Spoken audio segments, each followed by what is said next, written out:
Hello, hello, hello, my dear guys and girls and whoever is watching those YouTube videos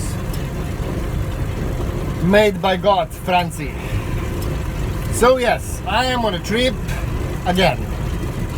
I'm actually traveling with a bicycle, Quadvelo, probably you know, in t-shirt of Netherlandish or Netherlands king. At least that's a celebration which is quite important. Not sure if it's really a celebration, but more is like fun for people. And orange color is really my favorite color, so that's the reason I like that. And a lot of times actually people actually think in Germany or around the world that I'm Dutch because of that t-shirt. And the same because of that trailer, because it's radical design and it is a trailer which is produced in Netherlands. But anyway, so now I'm actually, I think so I passed Ghent. I will pass Brugge or Bruges, and then I will end up in Ostende, and I start in Basel. Actually, I start in Freiburg in Breisgau, but then travel to Basel and change my mind, and I traveling to Ostende, where it's like a maritime festival, and supposedly should be some kind of meeting of Quadvelos. And yeah, so that's it.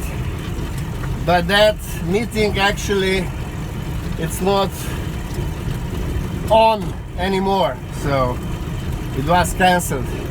But still, you know, it's like 40 degrees, it was at least today, so I would really have a great swim in Atlantic Ocean.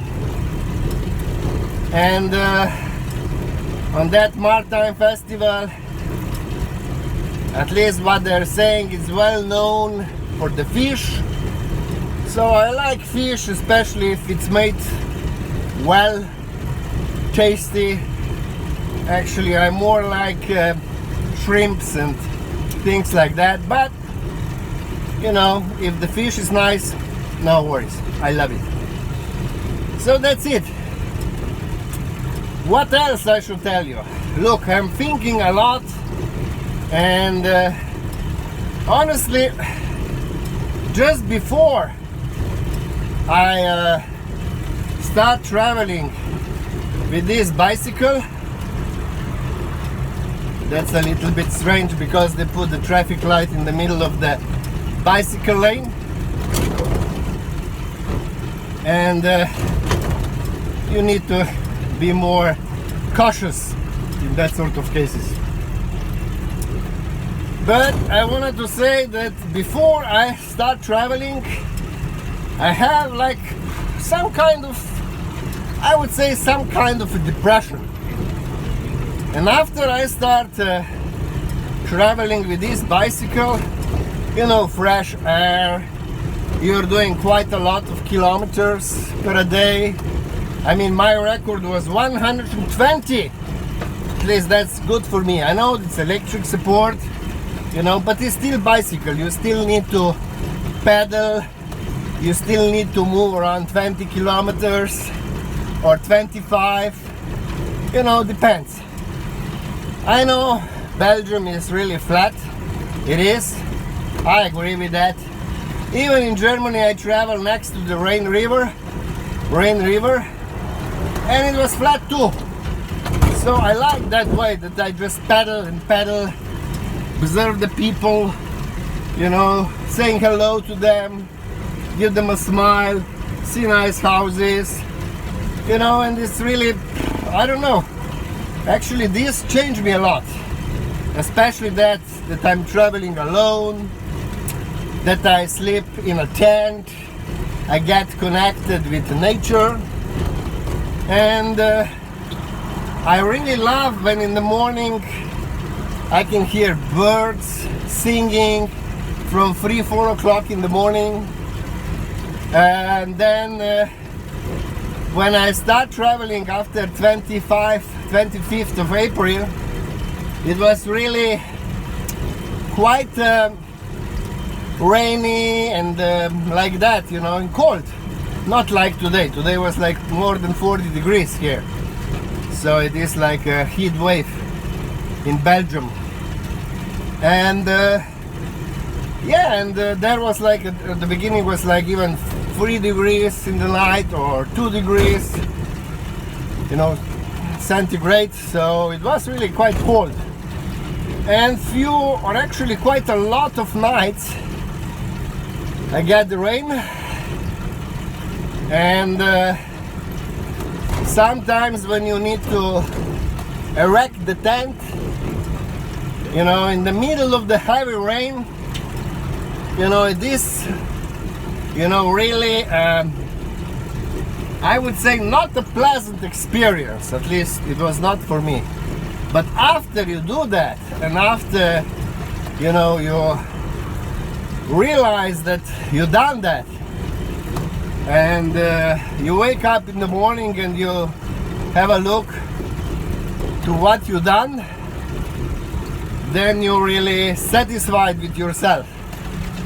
And I can say that this like cycling in that sort of bicycle is really healing for me. Healing.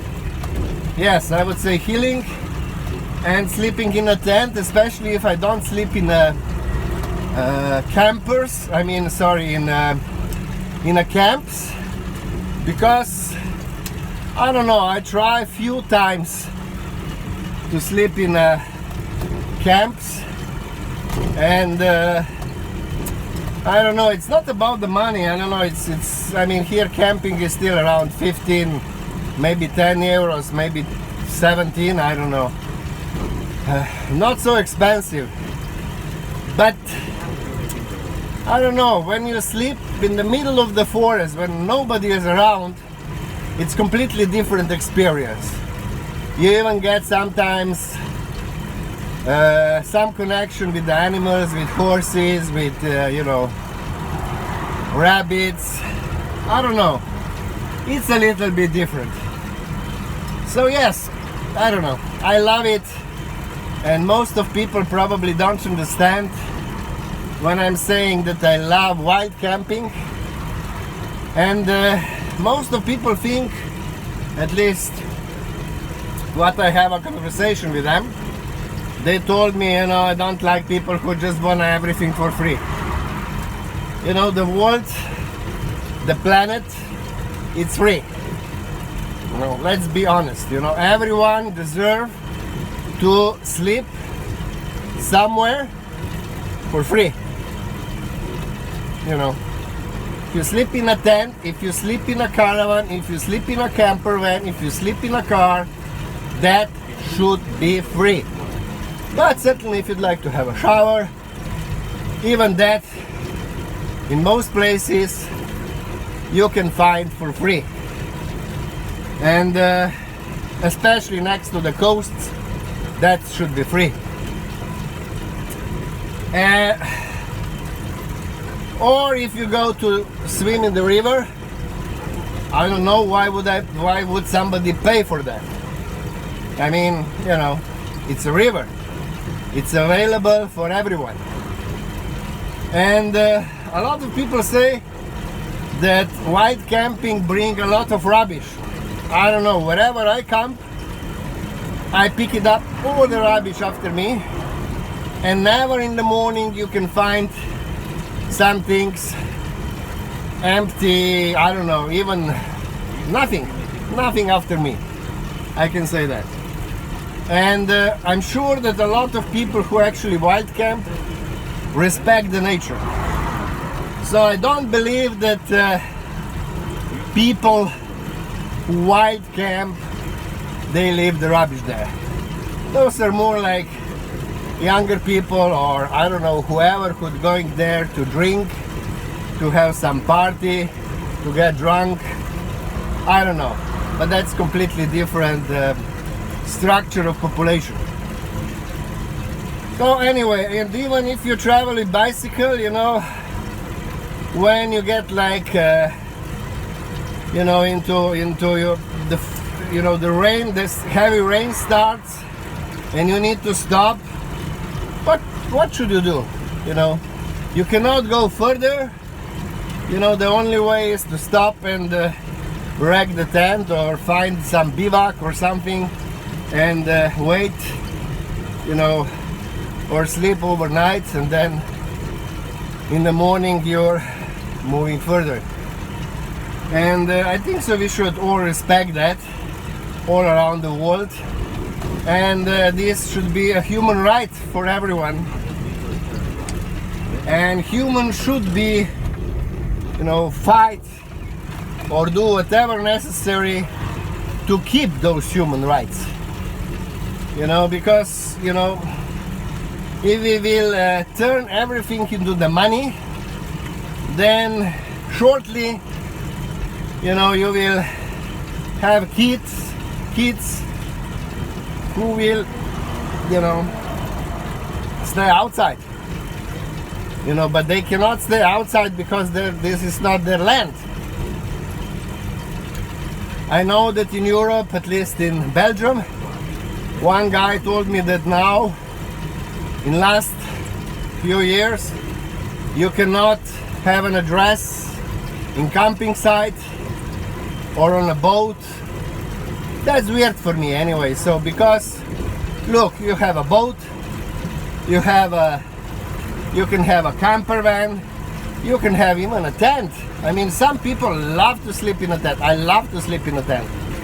And after a month sleeping in a tent, I try to sleep in my bed for a few days, and honestly I didn't sleep well because it was too hot now, especially in this time. And I don't know, I love that connection with nature, with the planet, with I don't know. Anyway, whoever understands that understands, whoever doesn't. What should I do? That's not really my problem. I'm just enjoying that while camping, and I will enjoy that until the end. So that's it, my dear guys and girls and whoever. I try to cross this line here. That will stop. Okay, cool. Anyway, oh, Jesus Christ, I made a mistake, but anyway, I will find a way back to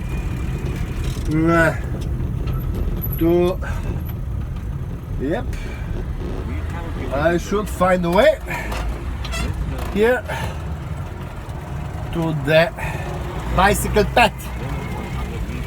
So yes, anyway, if you understand that wild camping stuff, then you understand, and you should fight for that anyway, because maybe not even for you if you have money, but for your future generations.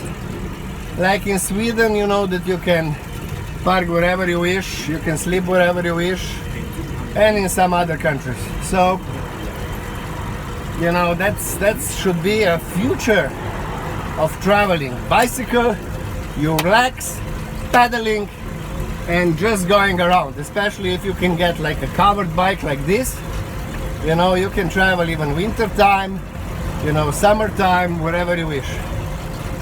And it's up to you. But I don't see the future in those big SUVs to use a lot of resources to make them, and then even more resources to feed them up. Every now and then you need to go to the petrol station. So I don't know, you choose. I'm just telling you what is my experience and my observation. So I love you all from this part of the trip, and see you again. If this video will be good, then I will record more, you know, straight without mic, straight to the phone. I love you all. God, Franci from Belgium.